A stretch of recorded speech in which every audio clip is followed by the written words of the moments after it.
I felt terrible for him. Good afternoon, everyone. As you can see, we have the National Security Advisor, Jake Sullivan, joining us today to talk about, give a little bit of a preview and talk about the President's visit with President Zelensky today. As you know, he's in town, and he'll take some of your foreign policy questions as well. With that, Jake, podium is yours. Thanks, Karine, and thanks for letting me come back here just a few days after I was last before you at this podium. President Biden returned from New York last night, where he held a series of engagements and meetings at the UN General Assembly. He launched important initiatives, he engaged with heads of state from around the world, and he laid out a substantive agenda for effective American leadership at a pivotal moment in the world. In his remarks to the General Assembly, President Biden highlighted all that is at stake as we continue to rally the world to support Ukraine, including the fate of core principles of the United Nations Charter: sovereignty, territorial integrity, and human rights, which are the pillars of peaceful relations among nations. As you all know, President Biden underscored that it's not just the future of the people of Ukraine that hangs in the balance as they bravely fight every day to defend their rights and their sovereign territory from a brutal Russian invasion. The President spoke about how critical it is that the U.S. and the world send the unmistakable message that in the 21st century, a dictator cannot be allowed to conquer or carve up his neighbor's territory by force and threaten the fundamental values of freedom and independence that matter to every American. If we allow that here, it will happen elsewhere in ways that will undermine the fundamental security, not to mention the values that the American people hold so dear. Following up on that speech at the UN earlier this week, today President Biden is hosting President Zelensky of Ukraine here at the White House, where he will emphasize the continued need for the American people to step up and support Ukraine as they battle on the front lines of the free world. Today's meeting will be the 6th in-person meeting between President Biden and President Zelensky, and it's President Zelensky's 3rd visit to the White House during the Biden administration. Of course, they have talked many times over the course of the past year and a half by phone, on video, and our teams are in constant daily communication. This meeting comes at a significant moment as Ukrainian forces continue to make progress in their counteroffensive, and just after Russia launched yet another brutal wave of airstrikes against five cities in Ukraine that hit critical civilian infrastructure and knocked out power for many people in many different parts of the country. To help defend against assaults like this one, assaults from the air, President Biden will announce a new package of military assistance today that includes significant air defense capabilities to help Ukraine protect its people.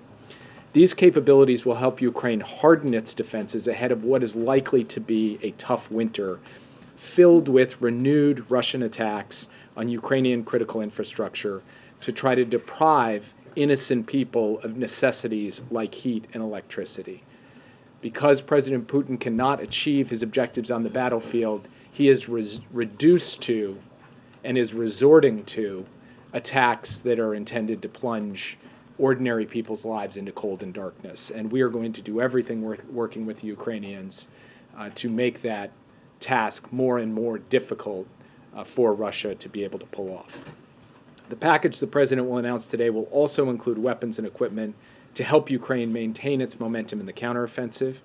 That includes additional ammunition for U.S.-provided HIMARS systems, anti-armor capabilities, artillery ammunition, and more DPICMs, which have helped Ukraine make gains and, crucially, also helped Ukraine defend against counterattacks.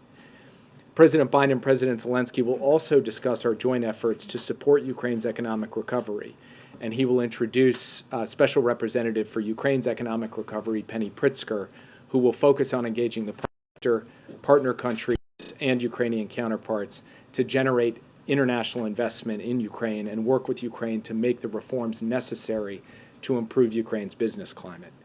President Biden, of course, is also looking forward to hear directly from President Zelensky in person his perspective on the war and the road ahead, and all of the more specific operational issues that have been a feature of all of their conversations over the course of the past year and a half.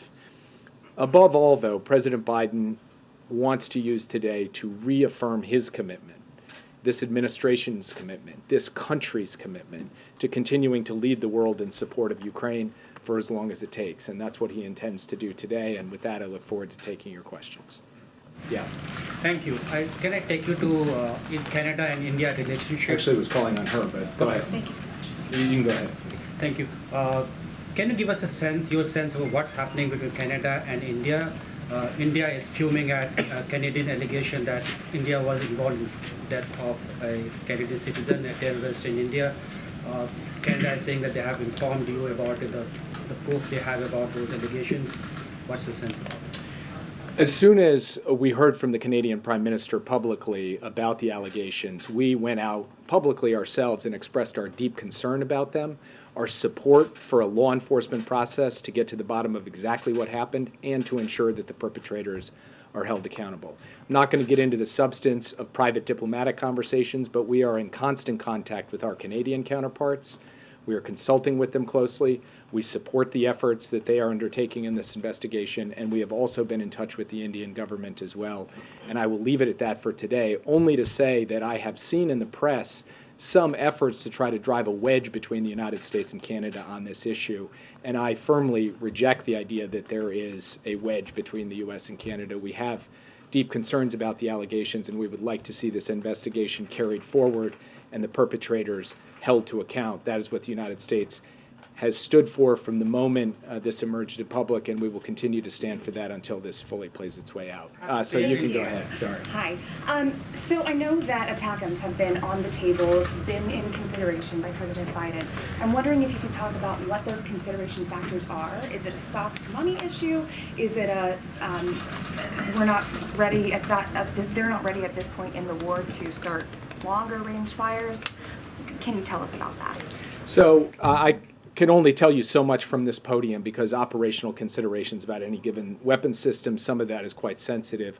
What I would say is that the president is constantly speaking both to his own military and to his counterparts in Europe and to the Ukrainians themselves about what is needed on the battlefield at any given phase of the war, and then what the United States can provide, while also ensuring that we are able to provide for our own deterrence and defense needs. As he's weighed all that up to date, he has determined that he would not provide ATACMS, but he has also not taken it off the table in the future. I don't have anything to announce about that today. Yes. Thanks, Jake. House Republican leaders are heavily laying the blame at President Biden's feet today for the fact that the House has not passed that additional package of Ukraine aid. House Speaker McCarthy saying today that President Biden hasn't made the case to the American public. What is victory? What does it take to be able to win? You met with Speaker McCarthy and other Republicans recently. What was your message to them? And then what is your response to Speaker McCarthy today?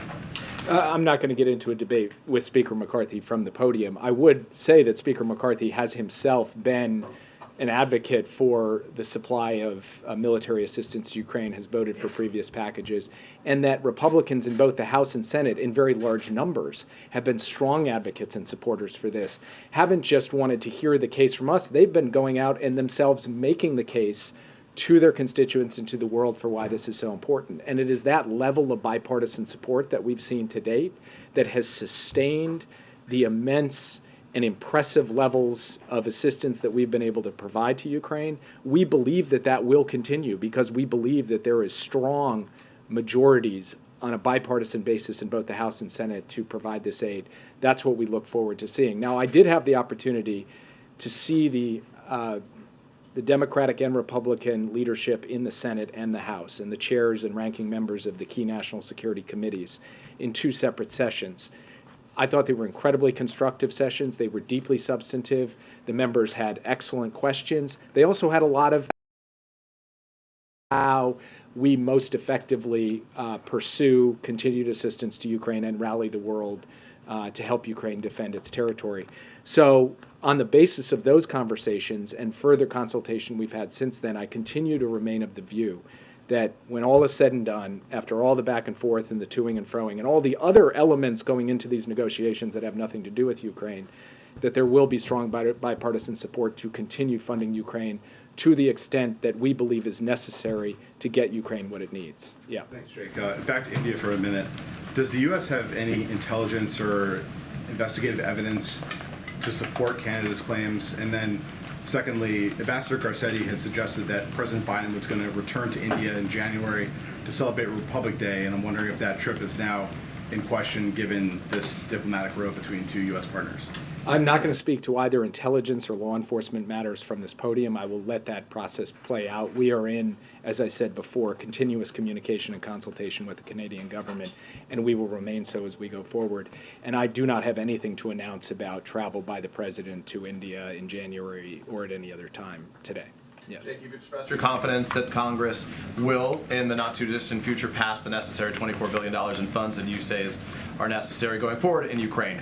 By what date does that need to occur to not have any impact? What is the urgency, and how soon does that need to happen to make sure that there is no let-up in the effort to help support the Ukrainians? Well, just to be clear, the supplemental funding package that we put forward to the Hill was for the period from the end of the fiscal year to the end of the calendar year, basically September 30th to the end of the year. So there's not a single dollar amount that is necessary for all time. We need funding to keep going, meaning that if, for example, the Congress passed a shorter package, you could have a proportional amount or a longer package, etc. New package need to be passed. We will want to see additional funding for Ukraine after the end of the fiscal year, so after September 30th, meaning that we would like additional resources from the Congress on October 1st to be able to ensure that there's no disruption in the supply of funding to Ukraine. At what point would there be a disruption? If we pass, what date would there be a disruption, given the fears about this not passing? Well, I mean, there's a sliding scale of disruption, but the day after the funds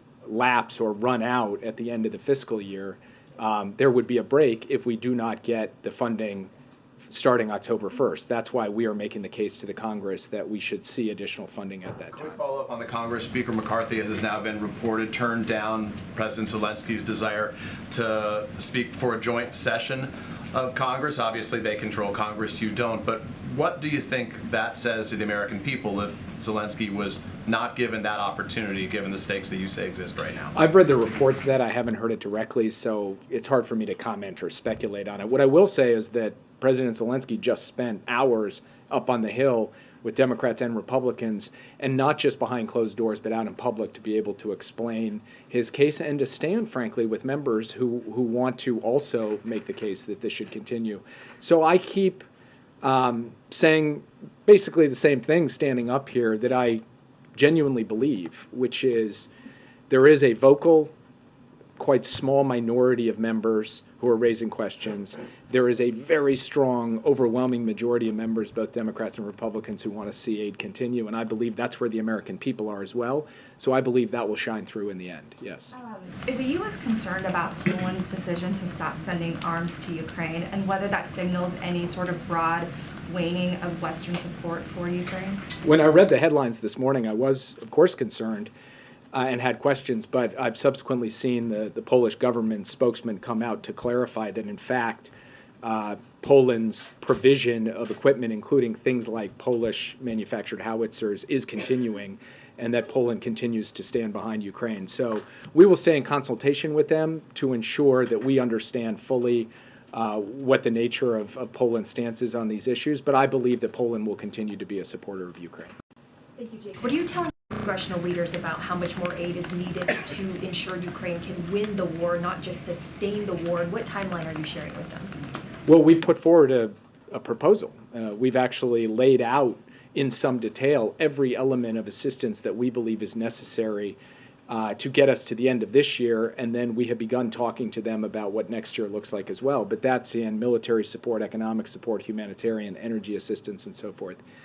War is inherently unpredictable, of course. So I can't look you in the eye, and I certainly can't look them in the eye and predict exactly what's going to happen on exactly what timetable. And therefore, we need to have a degree of flexibility and adaptability in our approach, as we have since the beginning of this conflict. That will continue. But what we know is that there is core capabilities in ammunition, in air defense systems, and in other critical military elements that Ukraine will continue to need from its partners in NATO and other countries around the world. And we, the United States, are committed to making sure they get those. In fact, Secretary Austin had the opportunity to host another round of the Ramstein Group, the Ukrainian Defense Contact Group, this week in Germany. And we continue to see a level of urgency and intensity in the support for this kind of assistance to go to Ukraine from dozens of countries around the world. The United States has got to step up and do its part. And you talk about the bipartisan support, but the issue here is just how does this even get to the floor for a vote? So what is the path forward here? In a way, that's above my pay grade because that involves questions related to the entire budget, much of which goes well beyond the national security remit. So I will not handicap kind of overall budget negotiations. What I'm laser focused on is when all is said and done, will there be the support and the resources necessary for Ukraine? I believe, based on my consultations on the Hill with both Republicans and Democrats, that there will be. Yeah. Thank you again for being here. You expressed confidence that ultimately there will be money provided as requested, if not more or whatever.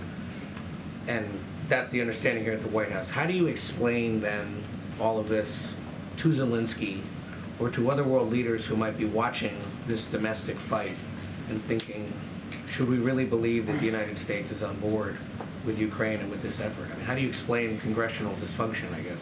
I mean, one thing you definitely do not need to explain to democratically elected leaders in Europe, frankly, even to autocrats, is politics. Okay, leaders know politics. And President Biden's counterparts understand that budget negotiations take place and there's difficult give and take in them, and that's in the nature of a democratic system.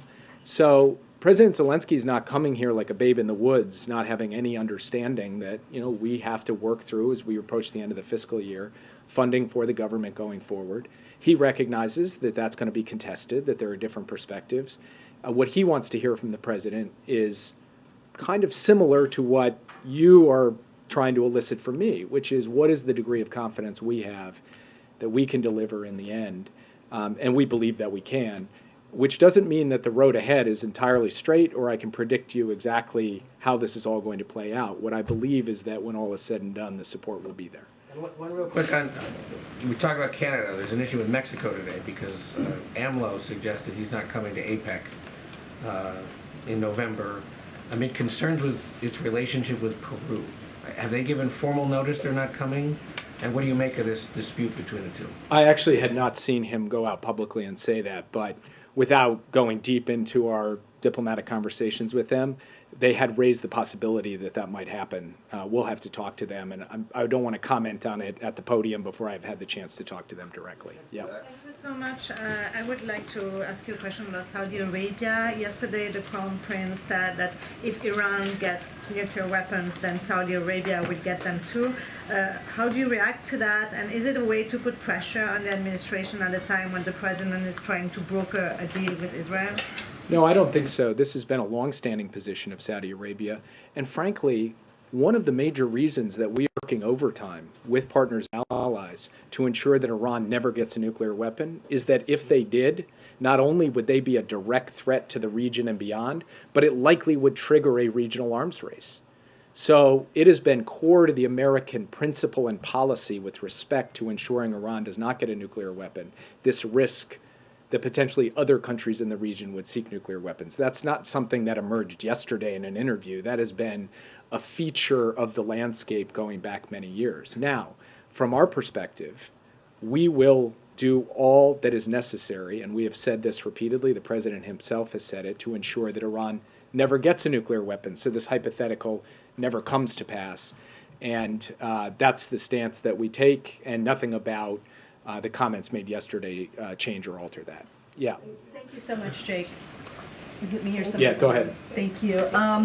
Just first of all, does the administration support every part of the 10-part peace formulation that President Zelensky is promoting? And if the answer to that is no, which parts might you edit? And then secondly, when President Xi hosts President Putin in Beijing next month, what does the White House hope he will communicate to President Putin about the need for peace in Ukraine? Each of the individual elements of the peace plan, if you sat one of them down, sovereignty and territorial integrity, food security, ecological security, nuclear safety, to us it's not even a question whether we agree. Of course we do. These are just basic principles of the international system. They're consistent with the UN Charter, and we have said that President Zelensky's vision for a just peace is fully consistent with the United Nations Charter and with kind of decency and common humanity. So we have no concerns about any of that.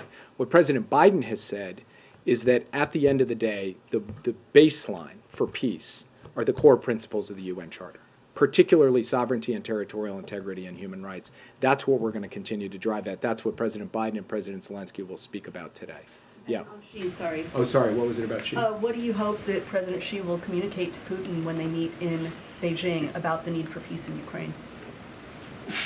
The number one point in, I can't remember if it's 10 or 12 points in the principles that the PRC has laid out with respect to Russia's invasion of Ukraine is respect for sovereignty, respect for every nation's sovereignty. So I would like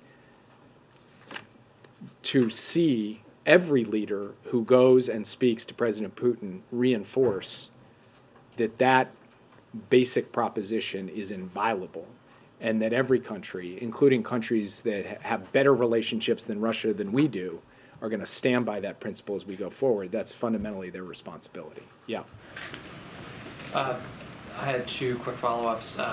First, with regards to the United States' commitment to Ukraine, there are 26 Republican lawmakers, including 6 senators, a small minority, as you mentioned before, who sent a letter to the OMB director saying that they were unaware of just how much the administration has spent thus far in support of Ukraine. They know how much was appropriated, obviously. They don't know how much has been spent thus far.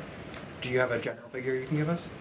I'm not going to stand here and give a precise figure. What I will tell you is that we have supplied to the Congress every dollar that has been obligated. So if they are unaware, it's because they are not looking at the reports that we are submitting to the Hill. In fact, when I was up on the Hill just a few days ago, I walked through in some detail, and I don't have the notes in front of me, exactly what we had spent in the military space. We've done 47 presidential drawdown packages. We give the dollar figure for every one of them. We've done USAI packages. We give the dollar figure for every one of them. We obligate money under economic support funds. That money is notified to the Hill in a public way. So you all have access to exactly how much we've spent. The Congress has access to exactly how much we've spent. We have not hidden a single thing on this, and I find the claim in that letter somewhat bizarre. And then you reiterated the importance of territorial sovereignty, and you noted that in the 21st century, one neighbor cannot be allowed to conquer another. And I think that you got to the point you seem to say that if we were to allow this to happen in Ukraine, it could happen elsewhere. Were you referring by chance to any other particular threat in any other theater towards one of our allies? I'm not referring to a particular threat. I'm referring to the fact that history has taught us this lesson painfully many times, that aggression unchecked can be aggression unleashed. That could mean further aggression by Russia, or it could be aggression by another autocratic power against its neighbor somewhere else in the world, not specifically zeroing in on a particular threat or conflict, but we have to be prepared for that if we do not stand up and help defend the sovereignty and territorial integrity of Ukraine. Yeah. Thanks, Jake. I appreciate you doing this. So you've laid out how the president is standing up to Russia through action, but largely giving China and India a pass on their aggressions as well as economic support for Russia. Why is that? Can you repeat the question? Sure. You've laid out how the president's been standing up for Russia through action, but when it comes to India and China, the president's largely given them a pass for their aggressions as well as the economic support they're giving to Russia. Why is that? What do you mean by aggression? Well, so for instance, India, they've made a deal with, well, economic aggression, I guess. They made a deal with 18 countries to not use dollars to trade in. India is on a U.S. watch list for intellectual property theft of U.S. companies. India is part of BRICS, and so that's what I'm talking about with India. With China, the aggressions, the hacking that they've done, the spy balloons, as well as their intellectual property issues. I mean, first of all, we've stood up over, I'm not sure if your question is about Ukraine or just about other things generically and so forth. Why are we seeing the same kind of actions standing up against China and India? I mean, we've taken a variety of actions to protect America's national security vis-a-vis threats from the PRC. We have an entire strategy with respect to our technology export controls to make sure that American technology cannot be used against us. President Biden, in fact, is the first person to take some of those steps. No previous administration has done so.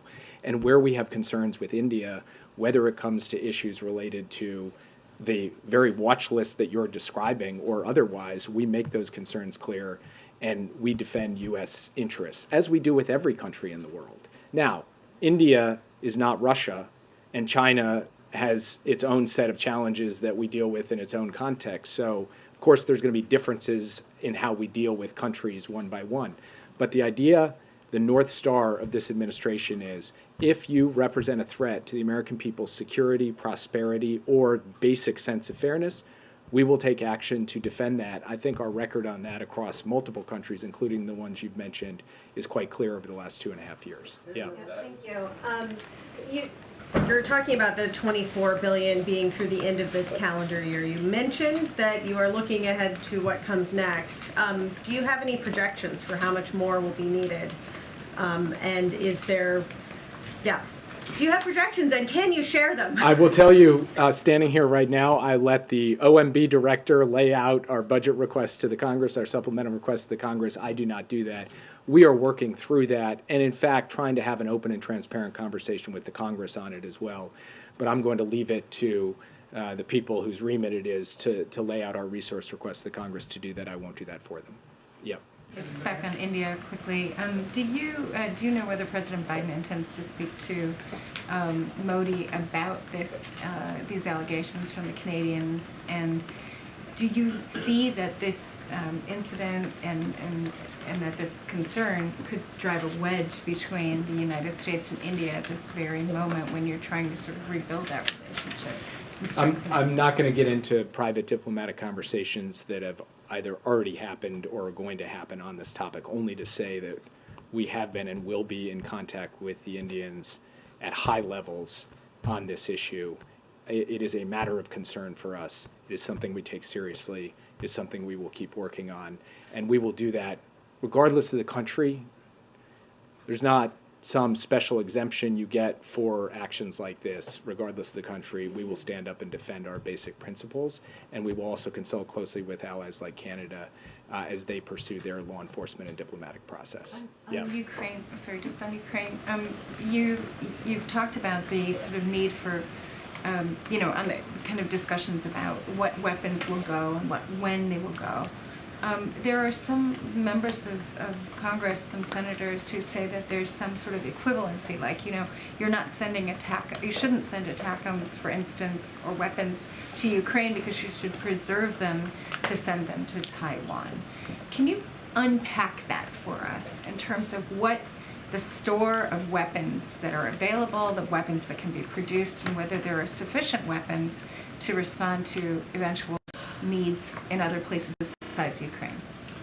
So when we think about our obligations under the Taiwan Relations Act to continue to provide defensive articles to Taiwan, we take a look at what we have in our inventory and what they put on contract to purchase. Most of what they acquire, of course, is through foreign military sales, which they put on contract to purchase and don't take out of our stock. So we look at that. We obviously look at both what we provide through drawdown to Ukraine and also what we put on contract for purchase to Ukraine through the Ukraine Security Assistance Initiative. And then we look at what we need for any contingency anywhere in the world, and not just in the Indo-Pacific, but in Europe, in the Middle East, elsewhere. And we lay those three considerations out on the table, and we make a determination about whether there are, in fact, trade-offs that would make our life difficult in some way, or whether we feel we can manage and balance everything while doing the needful for all of the major contingencies we might face. We do not think right now that the notion of one-for-one trade-offs in any context is really a rate limiter on us being able to provide support for Ukraine. We think we can provide support for Ukraine and also be in a position to deter aggression elsewhere or respond to it if it takes place. So we have confidence in that. Does the U.S. industry need to increase production? Yes. Our view, just for example, I've stood at this podium before and talked about artillery ammunition. We want to see a dramatic increase in artillery ammunition production. That is underway. It will take some time. We think there are other munitions where additional production additional capability, and not just for munitions, but critical platforms as well. We inherited a defense industrial base that from a supply chain and workforce and overall capacity perspective was not operating at the level we believe it should be operating at. President Biden has given direction, Secretary Austin has given direction to remedy that, and we are actively doing so. Yeah. Thank you, Jake. CNN asked Zelensky earlier this week if a military breakthrough is possible this year, and his answer was, I think nobody knows really. What is the U.S.'s assessment of whether the provision of all of this aid can actually ensure success on the battlefield? Well, let's define success kind of stepping back for a moment.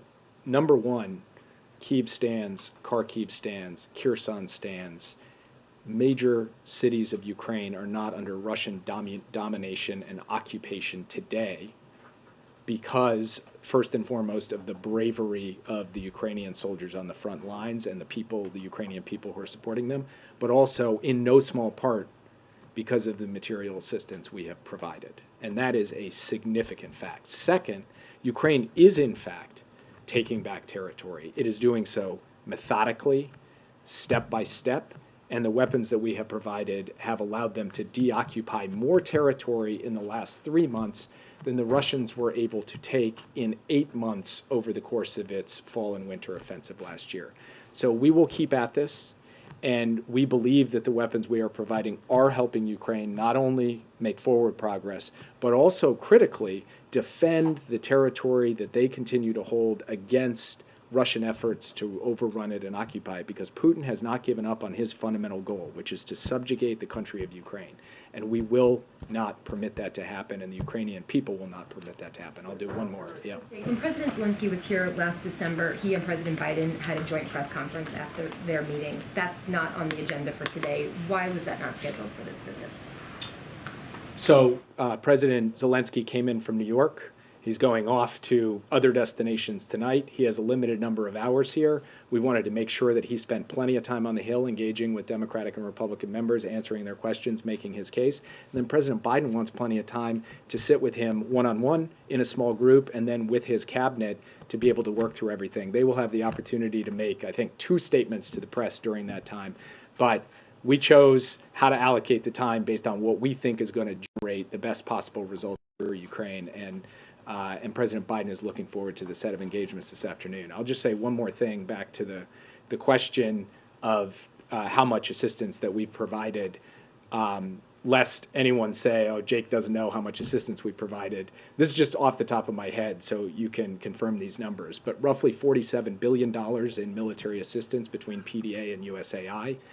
Roughly $1 to $1.5 billion per month in direct budget support that is sent not directly to Ukraine, but to the World Bank, so that the World Bank can ensure every amount, all of the amounts of that aid, those dollars, are being appropriately spent. And then in the range of $10 or so billion being spent for a range of humanitarian, energy, and other purposes to ensure that the basic livelihoods of Ukrainians, their humanitarian needs, basic food security needs, and otherwise are being taken care of. That's not a precise estimate because I didn't come bringing this, but I spend my days making sure that we know that every dollar that we're spending is being accounted for effectively and is being shared very much with the Hill and is being shared with you all. And of course, we will make sure that the members that you referred to who don't seem to know what we're doing with the aid to Ukraine get the same information that has long been available to everybody else. And with that, I'll let you guys have a good day. Thank you, sir. Thank you so much, Jake. Okay. Just one thing at the top, and then we'll continue. Today, extreme House Republicans showed yet again that their chaos is marching us toward a reckless and damaging government shutdown. Extreme House Republicans can't even get an agreement among themselves to keep the government running or to fund the military. They keep demanding more extreme policies as a condition to do their job and keep the government open. From a fact-free impeachment that their own members say isn't supported by the evidence, to severe cuts to food safety, Meals on Wheels, Head Start, education, law enforcement, and much more. And they are failing to deliver needed funding for communities recovering from disasters, to countering fentanyl trafficking, for food assistance, for pregnant mothers and babies, and to support Ukraine. All this while pushing for more trickle-down tax cuts for billionaires and big corporations, which they did again yesterday in their budget markup. The solution is very, very simple. Extreme House Republicans need to stop playing political games with people's lives. There's so much at stake here. They should abide by the bipartisan deal we made in May, which two-thirds of House Republicans voted for. A deal is a deal. House Republicans need to do their job, keep the government open, and work with us to deliver for the American people. With that, Sungmin. Thanks. To the topics, has OMB given guidance yet to federal agencies on what they can and can't do in case of a government shutdown? So don't have any specific what that would look like, but certainly agencies are looking at how to move forward in case there is a shutdown. But I will say this, I mean, very plainly, the best plan right now is to not have one, is to not have a shutdown. House Republicans know exactly what they need to do, which is do their jobs. Will OMB be sending that guidance this week? I think typically it's said 7 or so days before a shutdown. Yeah, again, I told you that, as I mentioned, agencies are looking at how to move forward in case there is one, but we want to be very clear. We want to be very clear here. The best plan is for there to not be a shutdown. This is something that can be avoided here. This is something that House Republicans know very well, that they have to do their jobs. They're the ones to fix this problem. And will the White House send an administration official to the picket lines with those striking UAW workers, or would President Biden himself go? So don't have anything to lay out on any as regards to the president's schedule. What I can say is the president is very, I guess, seeing them continue to be at the negotiating table. All parties continuing to be at the negotiating table is a positive. That is important. They've been certainly doing that for the past 24/7. It is important to have that collective bargaining. The president has been very clear about that, and so we are going to assist the White House along with the Department of Labor, with the leadership of Acting Secretary Sue, to make sure that we provide assistance or any guidance as it is requested to all parties. But certainly we appreciate the fact that they are still at the negotiating table having this conversation. It is important that we result in a win-win agreement. It is important that UAW workers are certainly being able to have a deal where they could take care of their family, raise their family. The president is, as you know, pro-union. The president is pro-workers, pro-UAW workers, and that's what we're going to continue to make clear. I'm going to just ask you on the UAW strike, to what extent do you have any kind of leverage to sort of lean in with companies? Is the president picking up the phone and speaking with the company executives? And is there a limit to how much he can do on that? Well, you heard from the president, Andre. You heard from the president last Friday, where he said that record corporate profits should lead to record UAW contracts. He was very clear about that. You've heard that from me, and you've heard that from others here in the administration. And he's going to obviously continue to get daily briefings from his team on what's going on, and where the negotiations are. And the president has spoken to all parties in the past couple of weeks, and so he has stayed in touch. He's had those conversations. But again, the parties are negotiating at the table. That is a positive thing. That is important. They are working 24/7 to get a win-win agreement. And so, look, I'll just add this. The president fought and won the type of major investment needed, really truly needed, to ensure that we have an EV future with EVs that are made in America. That is something that the president was able to do. And let's not forget, the folks who want to repeal this, or what we saw in the last administration, was certainly not about investments. If anything, they tried to push sending American jobs to China. That's what we've seen them do. The president is a pro-union president. That's what labor and union have called him, and called him as the most pro-union president in any administration. And so we're going to continue to be helpful in any way possible as these negotiations continue. Could you just say a word about the kind of negotiations on the to stop the shutdown, or prevent a shutdown? You're talking about the government shutdown. Yeah. So look. Yeah. I ask you. You know, I know you've got people working on this, but how severe, how significant do you think the impact would be if there is a shutdown? In the past, these things have been resolved in a few days. So, do you expect that it would have a significant impact, or do you think it would be something that could be rolled over? No, I appreciate this question because what House Republicans are doing would hurt Americans, American families, and we've been very clear. Here are a couple of things that we think that may hurt American families. It hurt military families, force active duty military personnel, law enforcement officers to work without pay, endanger disaster response, as I said at the top, which will risk FEMA's disaster relief fund and complicate new emergency responses. As we know, FEMA has been very busy these past couple of months, dealing with extreme weather, dealing with responses, undermine cancer and Alzheimer's research, that it will delay new clinical trials. That's what we'll see. If you think about eliminated Head Start slots for 10,000 kids, risk significant delays for travelers that we'll see across the country, with air traffic controllers and TSA officers would have to work without pay, undermine public health. Most EPA hazardous waste and drinking water inspections would stop. Hurt small businesses. We're talking about SBA would not be able to approve new loans, and undermine food safety. So this is what we think the impacts of a shutdown might be. And look, again, this is something that they can fix. This is something that House Republicans, these extreme House Republicans, they can fix this. All they have to do is do their jobs. And let's not forget, we had a deal. We had a bipartisan deal that the president led on back in May. A deal is a deal.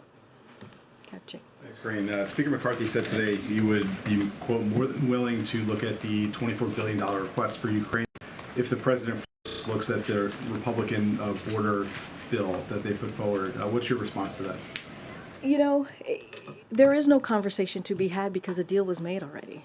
Back in May, as I just stated to Andrea, there was a deal that the Speaker and the President came together on to move forward on behalf of the American people, that Republicans voted on, that Democrats voted on. A deal is a deal. There is no discussion to be had. There's no discussion to be had. And I just am not going to negotiate from here, obviously, but we made a deal in May. We did.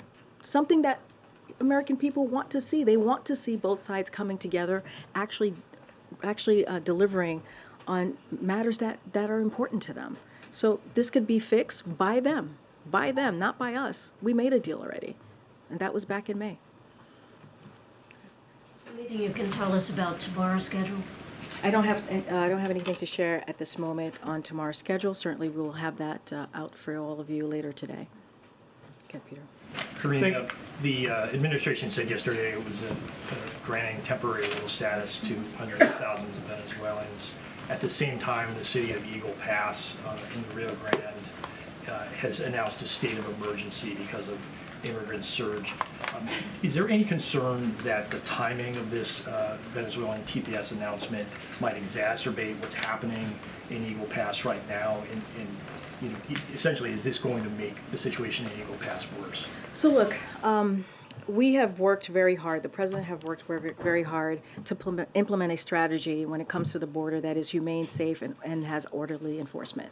That is something that we have tried to do and worked really hard to do these last 2 years. I do want to add a couple of things that we also announced yesterday, as you, just to note, I'm sure you know, which is escalating the fight against smuggling and trafficking by prosecuting an increasing number of smugglers as well as non-citizens who are violating our laws, right? This is an announcement we made yesterday.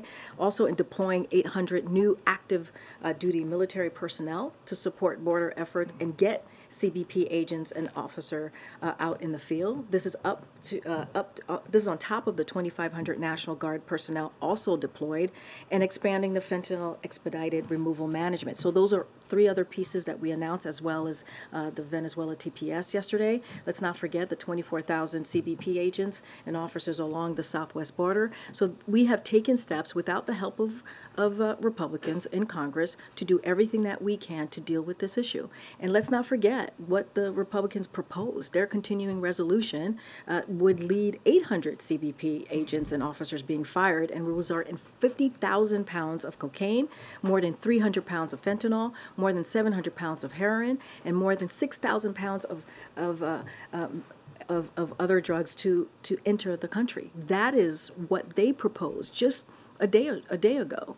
And that's what that would do to the border. It would hurt and harm and not deal with the issue. So they are doing the opposite of what the president is trying to do, is actually move forward in a way that is humane, safe, and has an orderly enforcement pathway process here. Okay. Thanks, Karine. So what do you call it here at the White House when 10,000 people illegally cross the border in a single day? So what do you call it, Peter, when GOP puts forth a wait, no, you can't. Karine? I'm answering. Okay, we're gonna move You're on. answering No, a question with a question? Okay. no. We're moving on. Karine, We're moving. please. In the back. Now, you said you were stopping the flow at the border. No. 10,000 I tried to migrants- answer, Peter. I okay. tried to answer the question. You stopped me. Let's go. Go ahead. So there was footage yesterday of Border Patrol cutting some of the razor wire that Texas had installed. Governor Abbott has vowed to reinstall it. They have his border czar has pictures of people taking fresh razor wire out to the border to reinstall it. Is there now a federal policy of removing the barriers that Texas is installing? So here's what I'll say. I would have to look into that. I did see the reports yesterday. As it relates to Governor Abbott, we know what he has done these past couple of years while this president has been in office. He's turned this, when it comes to the border, he's turned this into a political stunt, and that's what he's done over and over again. That's what I can speak to. I did see those reports. I would have to go back and get a sense from the team and give you an answer on that. There is an enormous amount of concern. The mayor of Eagle Pass tells us at least 5,000 people crossed probably yesterday or in the last 2 days, maybe a lot more. What, I mean, you've already talked a little bit, but Yeah. what resources specific to this surge are being Well, I just laid out 3 additional announcements that we did to deal with the border that we announced yesterday. We announced the TPS Venezuela announcement as well yesterday, and so this is a president again that has taken action without the help of Republicans in Congress. He has taken action over and over again to deal with this issue. Let's not forget, and you know this very well, having as you're covering that region, that this is an issue that's been around for decades. This is a broken immigration system. This is why the president on his first day put forth a comprehensive piece of legislation to try to deal with this immigration system. We put CBP, 25,000 CBP agents out there. We tried to make sure that we deal with the smuggling that's happening. We've tried to make sure that we continue to deal with this in a humane, orderly way, and that's what we're going to continue to promise to do. Again, we just announced 3 more additional enforcement pathways or ways to move forward on this, and so the president's going to continue to do what he can from this administration. Thanks, Karine. I want to stay actually with the border. How many people coming into this country illegally is enough for President Biden then? Say that last part? How many people illegally coming into the United States is enough for President Biden's administration? Enough for what? 5.9 million people have been encountered illegally. I know the numbers, but enough for what? Enough just to stop the flow. As I mentioned, this is a problem that's been around for some time now, for decades, a broken system. The president has done everything and is going to continue to do what he can, without the help of some Republicans in Congress, to deal with this issue. And I just laid out what he has done over the past 2 years, right? 24,000 CBP agents and officers along the southwest border. This is a historic number, more than any other president has been able to do. And that's 2,600 additional civilian personnel. Those are going to be helpful in dealing with the issue. Increase border holding capacity by 3,750 to 22,700. And so we're trying to deal with the smuggling issues that we're seeing as well on the border. So the president's going to continue to do the work. He made some announcement as well yesterday, as I just mentioned. And so look, we're going to continue to implement a strategy that is humane, that is safe, and that is orderly as it relates to enforcement. And so that is a promise that you can see from this president. Again, GOP, the Republicans, put out a continuing resolution that actually reverses the work that the president is trying to do, makes the situation worse. That's what they were trying to push. And so, look, we would love to do it in a bipartisan way and really fix this issue that's been around for some time now. But right now, the president is doing it on his own. Thanks, Karine. Will we see the president try and get directly involved in trying to avert this possible government shutdown? And will he be speaking with Speaker McCarthy? And if so, what's his message? So look, the president talks often to members of Congress. That is something that he does pretty regularly. That is, and something that he will continue to do. I don't have any conversations to lay out, but I said this moments ago, right? Which is the president and the speaker came to a deal in May. This is not for us to fix. This is for House Republicans to fix, the extreme House Republicans. This is on them. There is a deal. A deal is a deal that they voted on in a bipartisan way. It is up to them to fix this. The message is very clear. What he says in private is certainly what he says in private is the same as what he says publicly, which is there is no reason for Republicans to shut down the government. House Republicans should stop their partisan games and keep their promises, and also do their jobs. That's the message that the president is sending.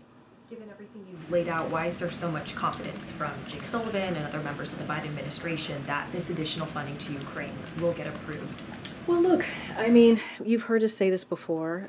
We truly appreciate the strong bipartisan support that we have seen over the past several months for Ukraine. And it's not just us. It came from our allies and our partners, right? Which has been able to give the Ukrainian people the opportunity to fight and be successful in the battlefield. And so it is important, we think is incredibly important that we continue to give them the support that they need. You heard from the president in the halls of the UN at UNGA just a day or two ago, speaking about the stakes, the importance of making sure that we continue to help the Ukrainians as they fight for their democracy. That hasn't changed. The stakes are still very high. It's important to continue that support. We've made that very clear. Again, you heard directly from the president on just a day or so ago. And so we're going to continue to make that very clear. And so, look, there was strong bipartisan support. Jake actually laid out some of his conversation and the feedback that he was getting when he was on the Hill. And so we're going to continue to be optimistic about this because it is incredibly important. We're talking about democracy here. Hold on, I'm calling. Good, Gabe. Welcome to the briefing room. Good to be here, Karine. Thanks so much. I want to go back to immigration. In addition to Eagle Pass, El Paso is also seeing a new influx as well. I understand your comments about being a broken immigration system, but the administration also took credit following the end of Title 42 for the drop in border crossing numbers. Is it now taking responsibility for the rise in numbers? So, I'm sorry. Go ahead, Gabe. I'm so sorry. Finish your. Yeah, and then secondly, you mentioned those 800 new troops that are going down to the border. Do you think that'll be enough? Look, it's on top of what we have done already in the past 2 years under this administration. Look, every year, as you know, Gabe, I know you follow this very closely, U.S. sees ebbs and flows of migrants arriving fueled by seasonal trends, as you know, and efforts of smugglers to encourage migration. That is something that we see over and over again. And so certainly that plays into this. And so, I understand your question, but here's the thing. As you know, the president has taken action upon action to try and deal what is happening at the border. Historic action, without the help of Congress. And so we have asked over and over again to do this in a bipartisan way, which is why the president, his first piece of legislation was to deal with the immigration system. And understanding how critical that is, it was to do that. And so we have taken actions. We have taken multiple actions. But again, this happens. It ebbs and flows. That's what we see at the border for different trends, for different reasons. And so we think 3 important enforcement announcement yesterday. It's on top of what we've been able to do, and and then you see it for yourself what Congress has tried to do. Put forth a piece of legislation, a CR, a resolution, that does the opposite of what we're trying to do. When we're trying to fight fentanyl, right? When we're trying to deal with smugglers, when we're trying to put more legal enforcement at the border, they're trying to reverse that. And so that is the reality that we're dealing with. And so the president's going to continue to be committed, make sure we do this in a humane way, make sure that we do this in a safe and orderly fashion. And that's the commitment that the president has to the American people. Okay. There's a lot of focus in here about what's happening at the border, to what the White House can do with Congress to solve that problem. The one thing the White House can do on its own is foreign policy. Who's talking to Venezuela about why these people are still coming? Who's talking to Panama about the Darien Gap and who's allowing them to come in? And whatever happened to those State Department and Spain and Canada centers that were going to be set up along the route? So on the to last, make sure that people would have options. All very good questions. Clearly, the centers, we would get more information for you on that. But look, these diplomatic conversations are incredibly important. You heard from the National Security Advisor. These are conversations that Blinken is having, the Secretary of State is having.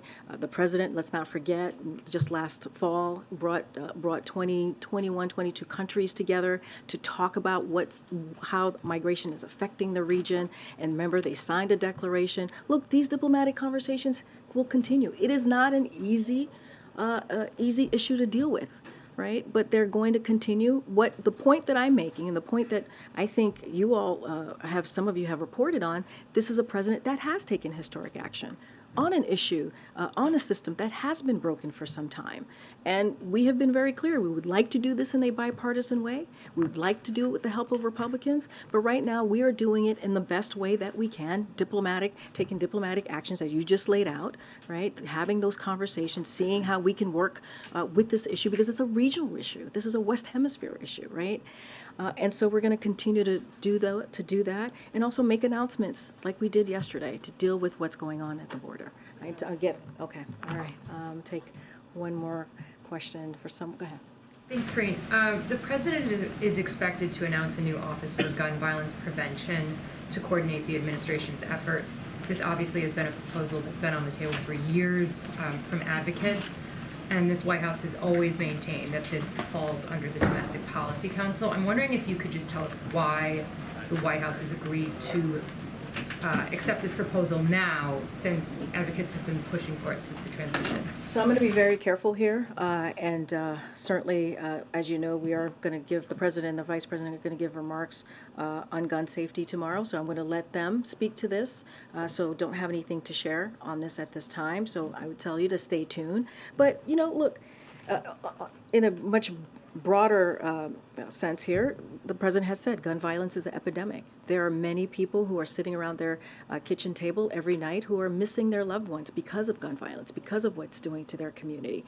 It is, when you hear stats of guns being the #1 killer of kids, that is something that we should really be mindful to and do something about that. That's why the president has taken the actions that he has, historical executive actions, to deal with this issue. That's why it was important that we saw bipartisan support to deal with gun violence. But that's the reality. That's the reality that communities are dealing with, and the president's going to try to do everything that he can to deal with this epidemic. I'm certainly not going to get ahead of the president. You all will hear from the president and the vice president tomorrow on their gun safety announcement, and we'll see you all tomorrow. Thanks, everybody. Thank you.